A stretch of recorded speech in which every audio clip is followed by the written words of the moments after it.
Hello new friends, welcome to बना friend. ये episode बहुत जबरदस्त होने वाला है। Let's begin.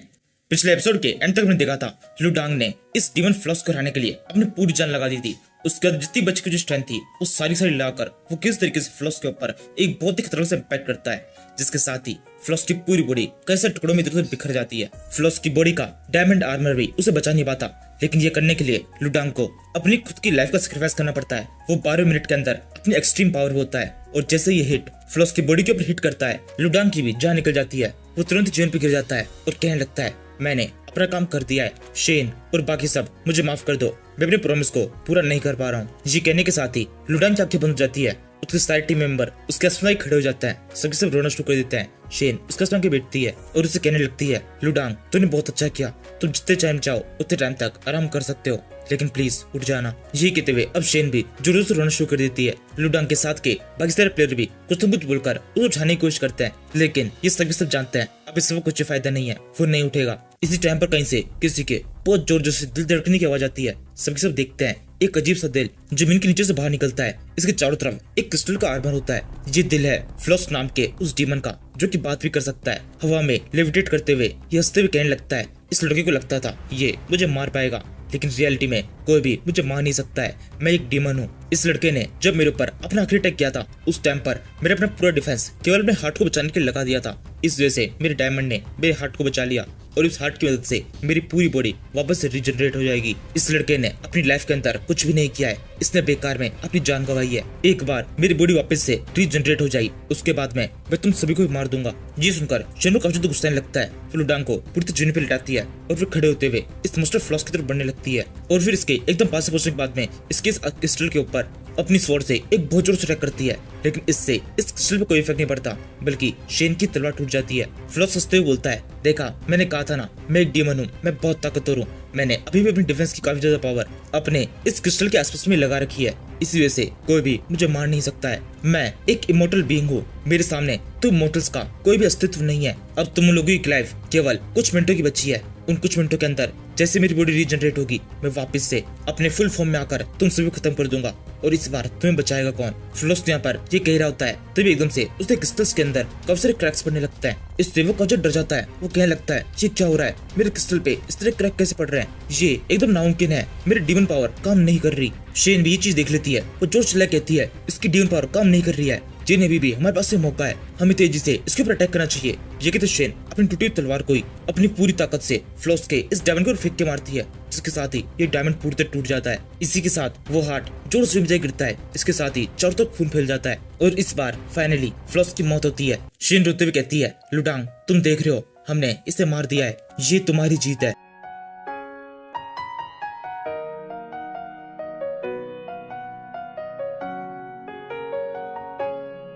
यहाँ से हम इस फाइट के एक दूसरे एरिया का सीन देखते हैं, जहाँ पर इस एक मोस्टर एनी ने बाकी सारे प्लेयर्स को रोक रखा है। इस जगह पर और जितने भी ताकतवर प्लेयर्स हैं वो सब के सब इस एक मोस्टर एनी से फाइट कर रहे हैं और इस अकेले को भी संभाल नहीं पा रहे। अब तक एनी के ऊपर जितने भी अटैक होते हैं वो सारे वो रिजनरेट करती जाती है, लेकिन आखिरी में जब एक अटैक उसके हाथ पे होता है तो वो रिजनरेट नहीं होता। इससे वो काफी डर जाती है। वो कहने लगती है, ये क्या हो रहा है, मेरी रिजनरेशन पावर काम क्यों नहीं कर रही। इसका कारण ये हो सकता है कि हमारे मास्टर इस लड़ाई के अंदर हार चुके हैं, हम सब के सब अब मारे जाएंगे। एनी के इतना सोचने के साथ ही हम यहाँ से 10 मिनट पहले का सीन देखते हैं। ये वो टाइम है जब एनी काफी अच्छी तरीके से इन प्लेयर्स को पीट रही है, कोई भी प्लेयर एनी को कुछ भी नहीं बिगाड़ पा रहा। सेम ऐसे हालात एनी के भी है, वो भी इन प्लेयर से कुछ भी नहीं बिगाड़ पा रही। वो इन सबसे कहने लगती है, तुम सब के सब मेरे सामने कितने लंबे टाइम तक स्ट्रगल करने वाले हो, तुम सब के सब जल्दी हारोगे, तुम सब मोर्टल हो, कभी ना कभी तो मरोगे ही, इसलिए मेरे हाथों से अपनी डेथ को एक्सेप्ट करो, अपनी मौत को और मुश्किल से बनाओ। यहाँ पर जी हुई भी इस वक्त से काफी ज्यादा परेशान होती है। वो सोचने लगती है, ये डीमन कह तो सही रही है, यहाँ पर हमारी हीलिंग पावर लगातार कम होती जा रही है और हम सबके साथ काफी तेजी से लगातार थकते जा रहे हैं। अगर ऐसे ही ये लंबी फाइट चलती रही तो हम सबके सब हार जाएंगे। ये सोचते हुए जी हुई वोकोंग की तरफ देखती है। वोकोंग की हालत काफी ज्यादा खराब है, उसने ये शानदार सा आर्मर पहन रखा है, लेकिन क्योंकि उसे देखकर डीमन काफी ज्यादा गुस्सा हो जाता है, इसलिए इस एना ने अब तक जितने भी अटैक किया है उस सारे वोकोंग की बॉडी के ऊपर हिट हुए हैं। इसी वजह से जब वहाँ के जितने प्लेयर्स है उन सभी में से वो सबसे ज्यादा थका हुआ है, वो ज्यादा थक चुका है कि एंड में उसकी स्थिति खराब हो जाती है। वो जमीन में बैठ जाता है और कहने लगता है, मैं अब और लंबी फाइट नहीं कर सकता। जी हुई, मुझे माफ कर दो। जब सोंग यहाँ पर आए तब उसे बताना मैंने कितनी शानदार तरीके से फाइट की, और जब तक मैं जिंदा था तब तक मैंने काफी अच्छे तरीके से तुम सभी को प्रोटेक्ट किया। ये कहते वोकांग जो गिर जाता है, वो बेहोश हो चुका है। जी हुई वापस से उसे उठाने की कोशिश करती है, लेकिन वो उठता नहीं है। जिस सुनकर बेबो जो कि एक बीस्ट ट्रांसफॉर्म हो रखा है, वो कहने लगता है उसे थोड़ा टाइम आराम करने दो, जब ये फाइट खत्म हो जाएगी तब उसे उठा लेंगे। नीना कहती है केवल उसी की नहीं, हमारी रथ भी काफी ज्यादा खराब हो चुकी है। मेरी हीलिंग पावर काफी तेजी से कम होती जा रही है, अब मैं और तेजी से सबको हील नहीं कर सकती। टेंशन कहता है जी हुई, तुम्हें क्या लगता है हमें क्या करना चाहिए? हमारे सारे फाइटर्स लगभग बहुत बुरी तरह थक चुके हैं, अब ये फाइट जितना लंबी करना काफी मुश्किल होगा। जी हुई कहती है लेकिन हम हार नहीं मान सकते, मुझे पूरा यकीन है वो वहाँ पर उन मॉन्स्टर्स में फाइट कर रहा होगा, वो जरूर से कुछ न कुछ करेगा। इसलिए जब तक सॉन्ग वापस नहीं आ जाता तब तक हमें से कोई भी पीछे नहीं हटेगा, हम आखिरी सांस तक इन सारे मॉन्स्टर से फाइट करेंगे। ये कहते जी हुई अपने वेपन के साथ में इस मॉन्स्टर एनी के ऊपर बहुत जोर से अटैक कर देती है। एनी हंसते बोलती है तुम अभी भी मुझसे लड़ने की हिम्मत कर रही हो, लो रोको इसे। ये कहते हुए एनी अपने एक हाथ को बहुत तेज से लंबा करते हुए उससे ही जी हुई के ऊपर एक जोर से अटैक कर देती है। जी हुई एनी के पास नहीं पहुंच पाती और जी हुई के ऊपर एक बहुत खतरनाक इम्पैक्ट पड़ जाता है।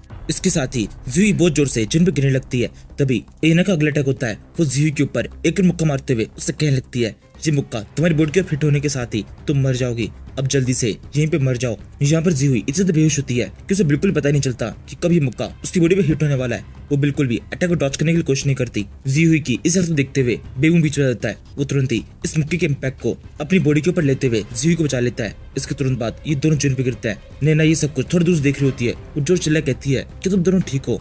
बेमू इस टाइम पर थोड़ा होश में होता है, वो कहने लगता है मेरे पास में 20 बॉडी है, तुम जल्दी से जाओ जी हुई को हील करो। बेबू की बात मानकर नैना जी हुई के पास में जाकर उसे हील करने लगती है। इसी टाइम पर बेमू की हालत इतनी ज्यादा खराब हो जाती है, वो वापस से अपने ह्यूमन फॉर्म में जाता है। इससे नैना को समझ में आता है कि बेमू की हालत भी बहुत ज्यादा खराब है। वो उसे कहने लगती है बेमू बस कुछ मिनट, मैं जल्दी वहाँ पर आ रही हूँ, जी हुई की बात में मैं तुम्हें भी हील कर दूंगी। ये सुनकर भी बेमू की तरफ से कुछ जवाब नहीं आता। ये सुनकर नैना बहुत डर जाती है, वो कहने लगती है बेमू तुम्हें क्या हुआ, मुझे जवाब दो। इसी टाइम पर जी हुई को जाता है, वो कहने लगती है चिंता मत करो, वो बिल्कुल ठीक है, उसके साथ में मैं थोड़ी सी कनेक्टेड हूँ, वो बस बेहोश हुआ है, जल्दी ही ठीक हो जाएगा। ये सुनकर नैना की घबराहट थोड़ी कम होने लगती है। तभी जी हुई वापस से अपना वेपन उठा लेती है और कहने लगती है इस इम्पैक्ट का अब एक पॉजिटिव इम्पैक्ट भी दिखाई देगा। जब इस डीमन ने मुझ पर अटैक किया तो मुझे इसकी कमजोरी दिखाई दी है। नैना कहती है वो कमजोरी क्या है? जी हुई कहती है अभी तुम खुद देखना किस तरीके से उसकी कमजोरी यूज करके हम इसे हराते हैं। ये कहते जी हुई एनी के ऊपर एक नॉर्मल अटैक करती है उसके ध्यान को अपनी तरफ करने के लिए, और फिर तुरंत ही टियानचन से कहने लगती है टियानचन यहाँ देखो, अब मैं तुम्हें एकदम सही मौका देने वाली हूँ, जैसे ही तुम्हें एक मौका दिखाई दे इस डीमन के ऊपर जोर से अटैक करना, हम साथ में मिलकर इस जमीन पे गिरा देंगे। जिस सुनकर टियानचन भी अपने ही हाथ के अंदर एनर्जी इकट्ठा करते हुए पूरी तरह तैयार हो जाता है। एनी हंसते हुए कहने लगती है तुम्हें सच में लगता है तुम लोग मुझे नीचे गिरा सकते हो? तुम लोग ह्यूमंस हो, तुम्हारी बस की नहीं है मुझे टच भी कर पाओ। ये कहते हुए तेजी से जी हुई की तरफ बढ़ने लगती है। जी हुई के पास में ये एकदम सही मौका होता है, तो जो चिल्ला कहती है टियानचन। अब टियानचन यहाँ पर जी हुई का पूरा इशारा समझ जाता है, वो तुरंत ही अपने सबसे ताकतवर फ्रीडम रिंग एरो को एक ब्लैक होल की मदद से शूट कर देता है, जो कि ठीक एनी के पीछे खुलता है और उसके अंदर से ये आग उगलता हुआ एरो बाहर निकलता है। इसे देखकर एनी भी थोड़ा चौंक जाती है, वो कहने लगती है ये तो काफी अच्छा है, तुम एक स्पेशल स्पेस का यूज कर रहे हो, लेकिन ये भी मेरी बॉडी पे हिट नहीं करेगा, मेरी स्पीड काफी ज्यादा तेज है। ये कहते हुए एनी अपनी हेयर स्पीड का यूज करके वहां से भागने की कोशिश करती है, लेकिन जी हुई उसे ऐसा करने नहीं देती। वो तुरंत ही उसके पास में जाकर उसके एक पांव कस से पकड़ लेती है। यहाँ पर ये सब कुछ इतना जल्दी होता है कि एनी को कुछ समझ नहीं आता, वो कुछ कर नहीं पाती। उसके कुछ भी करने से पहले ही एरो उसके पेट के आर पार हो जाता है। इसके साथ ही एनी जो कुछ भी स्ट्रगल कर रही होती है वो बंद हो जाता है। जी जोर से उस जोन में पटकती है और फिर उसे कहने लगती है देखा मैंने तुमसे कहा था ना, तुम्हारी कमजोरी के बारे में मुझे पता चल चुका है। एनी कहती है क्या सच में तुम्हें मेरी कमजोरी के बारे में पता है? तुम जानती हो एक डीमंस की क्या कमजोरी होती है? एनी कहती है हाँ बिल्कुल मैं जानती हूँ, जब तुमने पिछली बार मुझ पर अटैक किया था तो मुझे समझ में आया तुम्हारे पास में 2 डिमोनिक फॉर्म है। एक फॉर्म के अंदर तुम दूर की किसी भी चीज के ऊपर अटैक कर सकती हो, लेकिन जिस किसी के ऊपर भी तुम अटैक कर रही हो वो तुमसे जितना ज्यादा दूर होगा उसका इम्पैक्ट उतना ज्यादा कम होता जाएगा। इसी वजह से तुम्हारे पहले अटैक के अंदर बहुत ज्यादा पावर थी, लेकिन दूसरा अटैक जो कि बेमू के ऊपर पड़ा उसके अंदर उतनी ज्यादा पावर नहीं थी। तुम अपनी इस फॉर्म के अंदर क्लोज कॉम्बैट अच्छा नहीं कर सकती, यानी कि अगर हम तुम पर पास से अटैक करेंगे तो तुम हमारा सामना नहीं कर पाओगी। जी हुई के इतना कहने के साथ ही एना दोबारा से खड़ी हो जाती है और कहने लगती है क्या सच में तुम्हें ऐसा लगता है? ये कहने के साथ ही एना का फॉर्म बदलने लगता है, उसके मसल्स काफी ज्यादा बढ़ जाते हैं। वो बहुत ही गुस्से में जी हुई से ही कहती है तुमने अभी तक जो कुछ मुझे कहानी सुनाई ये थोड़ी सी सही थी,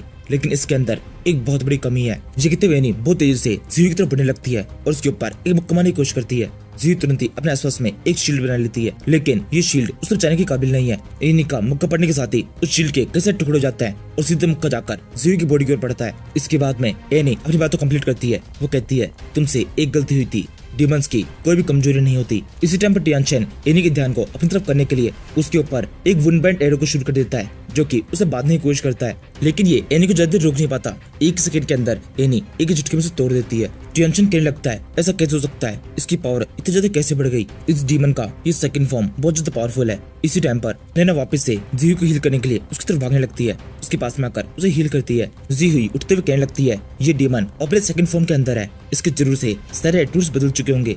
अब हमें दोबारा से इसे कोई कमजोरी ढूंढनी होगी। अगर हमने इस बार इसी कमजोरी ढूंढ ली तो हम इसे हरा सकते हैं। इसी टाइम पर एनी तेजी से जी की तरफ बढ़ने लगती है। नैना कहती है लेकिन हमारे पास में अब तो टाइम है नहीं, देखो वो तेजी से हमारी तरफ ही आ रही है, हमें तुरंत अभी कुछ करना होगा। इसी टाइम पर टियानचेन भी थोड़ा परेशान होता है कि उसके पास में केवल 3 क्रिस्टल्स बचे हैं, यानी कि वो केवल 3 एरोस को ही पावर डालकर शूट कर सकता है। इन्हीं 3 एरोस को अपने हाथ में पकड़े हुए टियानचेन सोचने लगता है मुझे कुछ ना कुछ तो करना ही होगा। सॉन्ग इस टाइम पर यहाँ पर नहीं है, यानी कि मेरी जिम्मेदारी बनती है यहाँ पर जितने भी लोग हैं उन सभी को मैं प्रोटेक्ट करूँ। ये सोचकर टियानचेन तेजी से एनी और जीव के बीच में रहता है और फिर जीव से कहने लगता है जल्दी से यहाँ से भागो। मैं किस तरीके से एनी को रोकने की कोशिश करता हूँ। एनी कहती है देखो एक और ह्यूमन आ गया, हीरो बनने की कोशिश कर रहा है, इसी कोशिश में अब ये मारा जाएगा। ये कहते हुए एनी टियानचेन के ऊपर एक अटैक कर देता है। टियानचेन तुरंत ही अपने एक अर्थ एरो को शूट करता है, लेकिन उसने इसे खुद को बचाने के लिए नहीं बल्कि जीव को बचाने के लिए उसकी तरफ शूट किया होता है। जैसे ही एरो जीव के पास में गिरता है उसके पास में एक शील्ड बन जाती है। इसी टाइम पर एनी का अटैक तो टियानचेन की तरफ बढ़ रहा होता है।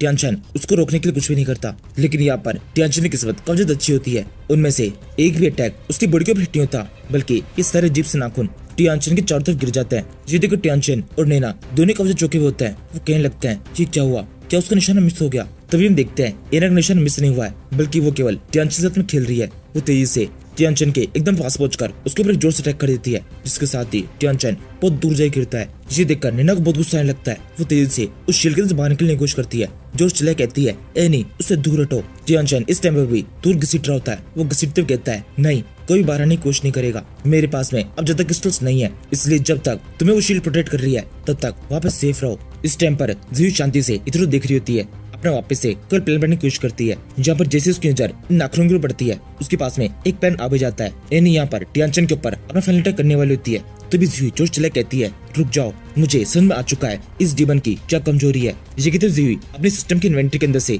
एक घड़ी को बाहर निकालती है और इसे जोर से एनी की तरफ फेंक देती है। इसके तुरंत बाद इस घड़ी के अंदर से एक बहुत तेज साउंड निकलने लगती है। ये घड़ी असल में एक सी ग्रेड का इक्विपमेंट है, जिसके अंदर से काफी हाई वोल्टेज की साउंड को एमिट किया जा सकता है। यहाँ पर इसके अंदर से ये साउंड भी निकल रही होती है, इतनी तेज होती है कि आसपास जितने भी लोग होते हैं उन सभी कानों में बहुत तेज दर्द होने लगता है। नैना कहती है जी ये तुम क्या कर रही हो, मेरे कानों के अंदर बहुत तेज दर्द हो रहा है। टियानचेन कहता है मेरा हाल भी सेम ऐसा ही है, ऐसा लग रहा है कभी भी मेरा सर फट जाएगा। यहाँ पर इन दोनों से ज्यादा खराब हालत एनी की होती है, क्योंकि एनी की सेंसेस काफी ज्यादा शानदार है। वो जोर चिल्ला कहने लगती है ये क्या बकवास है, जल्दी से इसे बंद करो, क्या चीज है ये। जीवी कहती है मुझे पता था इस डीमन की यही कमजोरी होगी। जैसे ये अपने अगले रूप के अंदर आई इसके सेंसेस काफी ताकतवर हो गए। इन्हीं में से एक सेंसेस इसके कान भी है। अगर हम इसके कानों के ऊपर या फिर बाकी सेंसेस के ऊपर कोई भी खतरनाक तरह का इम्पैक्ट डालेंगे तो इसकी बॉडी के ऊपर उससे भी खतरनाक नेगेटिव इम्पैक्ट होगा। अब हमें इसी चीज का फायदा उठाना है। इसके सेंसेस हमसे 100 गुना ज्यादा मजबूत है। अगर किसी चीज से हमारे सेंसेस के ऊपर इफेक्ट होता है तो इसका इफेक्ट इसके ऊपर 100 गुना ज्यादा होगा। ये कहते जीवी वापस से अपने नेकलेस को उतारकर उसे वेपन के अंदर कन्वर्ट करके तेजी से उस डीमन की तरफ भागने लगती है और उसे कहती है डीमन ये तुम्हारी कमजोरी है। इसी टाइम पर एनी जीवी से फाइट करने के लिए अपने कानों की सेंसेस को थोड़ा कम करते हुए आंखों की सेंसेस को और ज्यादा तेज कर देती है। ये देखने के साथ ही जीवी जोर चिल्ला कहती है अब की बार इसकी आंखों की सेंसेस ज्यादा तेज हो चुका है, आंखों के लिए कोई इम्पैक्ट करो। टियानचेन अभी ये सुनने के साथ ही टियानचेन सब कुछ समझ जाता है। वो तुरंत ही एक गोल्ड एलिमेंट एरो को तेजी से एनी की तरफ शूट कर देता है। ये एरो जैसे हवा के बीच में आता है जोर से ब्लास्ट होता है। इसके अंदर से एक बहुत तेज लाइट निकलती है, जिससे एनी बिल्कुल बर्दाश्त नहीं कर पाती। वो तेजी से वहाँ से भागने लगती है और इस तरीके से जीवी के ऊपर भी कोई अटैक नहीं हो पाता। एनी इस टाइम पर काफी ज्यादा परेशान होती हुई हवा के अंदर इधर से उड़ रही होती है। ये देखकर जीवी कहने लगती है ये क्या हुआ। इसे देखकर ऐसा लग रहा है तुमने अभी जो आसमान के अंदर जो लाइट एमिट की थी इसकी वजह से एनी की आईसाइट पूरी तरह से कमजोर हो चुकी है। अब वो शायद से एक अंधी है, लेकिन फिर भी हमें उसके ऊपर कभी संभल के अटैक करने होंगे। टियानचेन कहता है हाँ तुम बिल्कुल ठीक कह रही हो, उसकी आंखों के ऊपर इतना खतरनाक इम्पैक्ट हुआ है जिसका मतलब उसके कान भी काम करना बंद कर चुके होंगे। अब हमारे हाथ में उसकी एक बहुत बड़ी कमजोरी लग चुकी है। अब बस इसी कमजोरी का फायदा उठाते हुए हमें उसे पूरी तरह खत्म करना है। अभी भी हमारे पास में चांस है इस फाइट को अच्छी तरह खत्म करके इस डीमन को यहीं पर मार देने का। इसी के साथ इस सीरीज का ये एपिसोड खत्म होता है। Thank you for watching.